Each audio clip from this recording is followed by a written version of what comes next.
చపాతీ ఆలుగడ్డ కూర అంటే అది ఆ కాంబినేషన్ నేను చెప్పవసరం లేదు, ప్రతి ఒక్కరికి ఇష్టమైన రెసిపీ అన్నమాట ఇది. అంతేకాకుండా నాన్ వెజ్లో చికెను మటను ఎంత ఇష్టపడతారో జనాలు, వెజిటేరియన్లో చపాతీ ఆలు కుర్మా కానీ చపాతీ గుత్తొంకాయ కూర కానీ అంత కాంబినేషన్ అనమాట, అంత ఇష్టపడతారు. ఈ కాంబినేషన్ మాత్రం ఈరోజు చాలా మంచి టేస్ట్ వచ్చింది, చాలా బాగుందన్నమాట.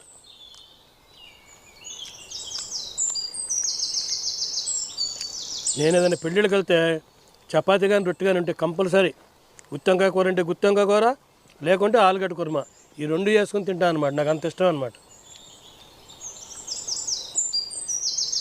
చాలా బాగుంది. ఆలుగడ్డ కూడా చక్కగా నోట్లో వేసుకుంటే ఎన్నపోసలకు కరిగిపోయే లెక్క ఉడికింది. పెడతా పెడతా పెడతా ఉండే తల్లి, నన్ను చేయగడుక్కొని నీకు తృప్తిగా పెడతా.